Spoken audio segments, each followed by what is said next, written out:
Hello, இந்த video பார்க்குற எல்லாருக்கும் praise the lord. Do you feel loneliness part 3 video தான் இது.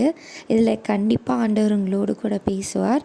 நீங்கள் ஆண்டவர் உங்கள் கூட என்ன பேசினார் அப்படிங்கிற விஷயத்த கமெண்ட் செக்ஷனில் கமெண்ட் பண்ணுங்கள்.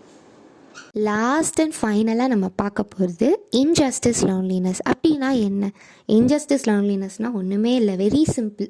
நம்ம சுற்றி இருக்காங்க எல்லாருக்கும் நம்ம நல்லது நினைக்கிறோம், ஆனால் அவங்க நம்ம அவங்களுக்கு கெட்டது தான் நினைக்கிறோம், நம்ம பொறாமப்படுறோம், அவங்க அழிஞ்சு போகணும்னு நம்ம நினைக்கிறோம் அப்படின்னு அவங்களாவே இமேஜின் பண்ணிவிட்டு நம்மளை வேணான்னு ஒதுக்குவாங்க தெரியுமா? அதுதான் இன்ஜஸ்டிஸ் லோன்லினஸ். நம்ம நல்லதே பண்ணாலும் நம்மளை வேண்டான்னு நினைக்கிறாங்கல்ல, அதுதான் இன்ஜஸ்டிஸ் லோன்லினஸ். இதுக்கு ஒரு பெஸ்ட் எக்ஸாம்பிள் யோசேப்பு. ஆதியாகமம் 37ஆம் அதிகாரம் 27 வசனங்களில் ஃபஸ்ட்டு யோசேப்பை கொல்லணும்னு நினைக்கிறாங்க. அதுக்கப்புறம் சரி வேணாம், நம்ம கொல்ல வேணாம், நம்ம கூட பிறந்தவனாச்சே அப்படின்னு சொல்லிட்டு இவனை விற்றுருவோம். இவன் உயிரோட கூட இருக்கட்டும், ஆனால் நம்ம கூட மட்டும் இருக்க வேணாம், இவன் போட்டோம், இவன் எங்கேயாச்சும் போயிடட்டும் அப்படின்னு சொல்லி நினைக்கிறாங்க. இவரை விற்கிறாங்க. இதில் யோசேப்பு தனிமை அனுபவிச்சிருக்க மாட்டாரா? கண்டிப்பாக அனுபவிச்சிருக்காரு. யோசேப்புக்கு ரொம்ப ஹர்ட் ஆகிருக்கும். என்னடா இது, நம்மளை இப்படி வெறுக்கிறாங்க, நம்ம இவங்களுக்கு என்ன துரோகம் பண்ணோம், நம்ம என்ன பண்ணோம், நம்ம பாட்டுக்கு நம்ம வேலை உண்டு நம்ம உண்டுன்னு தானே இருந்தோம், அப்புறம் ஏன் நம்மளை விற்கணும்னு நினச்சாங்க, நம்ம கொல்லணும்னு நினச்சாங்க அப்படின்னு நினச்சிருப்பார். இன்னொரு இடத்துல பார்த்தோம்னா செய்யாத தப்புக்கு ஜெயிலுக்கு போவார். ஆதியாகமம் 39ஆவது அதிகாரத்தில் தப்பே பண்ணல, அது அவர் நியாயமாக இருந்திருக்கார். அந்த இடத்துல தப்பு பண்ணக்கூடாதுன்னு அந்த இடத்துலேருந்து அவர் விலகி ஓடி இருக்கார் போத்திவார் வீட்டிலேருந்து. ஆனால் அப்பவும் அவர் ஜெயிலுக்கு போகிறார் செய்யாத தவறுக்கு. ஆனால் அந்த இடத்துல தான் அவருக்கு ஒரு டேர்னிங் பாயிண்ட் இருக்குது.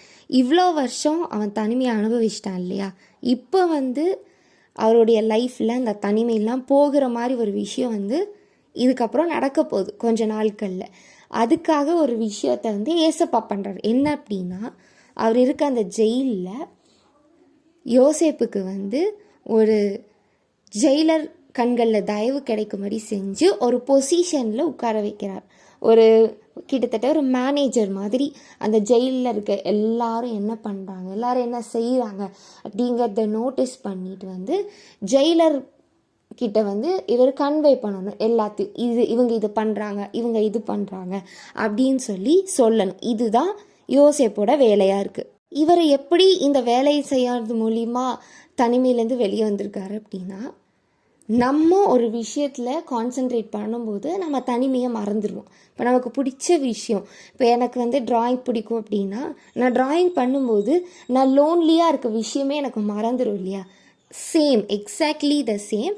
இவர் தனிமை உணர்வை போகிற மாதிரி ஒரு விஷயந்தான் இந்த வேலையை செய்கிறார். ஏசப்பா இவருக்கு ஒரு வேலையை கொடுக்குறாரு, அந்த வேலையை யோசேப்பு செய்கிறாரு. அப்படி செய்யும்போது யோசேப்புக்கு இந்த தனிமை உணர்வுலேருந்து விடுதலை கிடைக்கிது. Same, exactly. நம்ம வாழ்க்கையிலையும் நம்ம நிறைய தனிமையில் இருந்திருப்போம், ஆனால் நமக்குள்ளேயே அந்த விஷயத்தை ஏசப்பா வச்சுருப்பார், தனிமையிலேருந்து வெளியே வர்றதுக்கான விஷயத்தை வச்சுருப்பார். அது நம்ம என்னன்னு அனலைஸ் பண்ணணும். அதுக்கு ஃபஸ்ட்டு நம்ம டேலண்ட் என்ன அப்படின்னு நமக்கு தெரியணும். நம்ம டேலண்ட்ஸ் என்ன அப்படின்னு நமக்கு தெரிஞ்சிட்டாலே நம்ம தனிமையிலேருந்து நம்ம வெளியே வர்றதுக்கு ஒரு பெரிய ரிலீஃபாக இருக்கும். ஓகேவா? இப்போ எனக்கு பார்த்தோம் அப்படின்னா, நான் ஆல்ரெடி சொன்னேன், எனக்கு ட்ராயிங்னா ரொம்ப பிடிக்கும். இப்போ நான் தனிமையாக இருக்கும்போது ஐ ஃபீல் லோன்லி அப்படின்னு நான் நினைக்கும்போது உட்காந்து நான் ட்ராயிங் பண்ணுவேன். அது இல்லையா, எனக்கு நிறைய ஹாபீஸ் இருக்கும். நம்ம எல்லாத்துக்குமே ஹாபீஸ் நிறையா இருக்கும், நிறைய டேலண்ட்ஸ் இருக்கும். அதெல்லாம் நம்ம தனிமையாக இருக்கக்கூடிய நேரத்தில் நம்ம பண்ணும்போது நம்ம லைஃபே சேஞ்ச் ஆகிடும், நம்ம தனிமை மாறிடும். அது மட்டும் இல்லை, நம்ம தாளந்துகளை மற்றவங்களுக்கு ஆசீர்வாதமாக பயன்படுத்தலாம். இப்போ யோசேப்புக்கு ஒரு தாளந்து இருந்தது இல்லையா? அவர் இந்த மேனேஜரியல் ரோல், அவரால் மேற்பார்வை பார்க்க முடியும். அவர் அதனால என்ன பண்ணுறாரு, எல்லா இடத்துலையும் அவர் சரியாக வேலை செய்கிறாரு. அந்த ஒரு மேனேஜர் எப்படி இருக்கணும், அந்த இடத்துல எப்படி மேற்பார்வை பார்க்கணும், அங்கே இருக்க அந்த கைதிகளை எப்படி நடத்தணும் அப்படிங்கிறதெல்லாம் அவருக்கு தெரிஞ்சிருக்கு. அந்த ஞானத்தை ஏசப்பா கொடுத்துருக்காங்க, அதை அவர் சரியாக செய்கிறாரு. அதனால யாருக்கு ஆசீர்வாதம்? யோசிப்புக்கும் ஆசீர்வாதம், அந்த ஜெயிலருக்கும் அது ரொம்ப ஹெல்ப்பாக இருந்தது, ஒரு உதவி செய்கிற மாதிரி இருந்தது. ஸோ எக்ஸாக்ட்லி அதே விஷயந்தான். நமக்கு ஏசப்பா கொடுத்த அந்த தாழ்ந்துகளை நம்ம வாழ்க்கையில் நம்ம பயன்படுத்தும் போது நமக்கு என்ன ஆகும், நம்ம தனிமையில். லாஸ்ட்டாக நான் என்ன சொல்ல வரேன் அப்படின்னா, தாவீது கிட்ட பார்த்தோம் வர்ஷிப் பண்ணணும் அப்படின்னு. தனிமையில் இருக்கும்போது அவர் வர்ஷிப் பண்ணார். அவருடைய தனிமை உணர்வு கொஞ்சம் ரிலீஃப் ஆச்சு.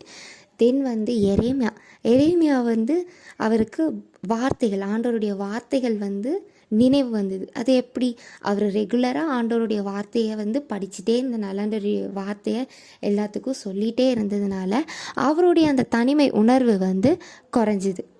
லாஸ்ட்டாக ஆண்டவர் நமக்கு கொடுத்த தாளந்துகளை பயன்படுத்தணும். ஸோ இந்த 3 விஷயமுமே என் லைஃப்பில் நான் ரொம்ப எக்ஸ்பீரியன்ஸ் பண்ண விஷயம், நான் பார்த்த விஷயம். ஸோ அதெல்லாம் வச்சு தான் நான் அதை சொல்கிறேன்.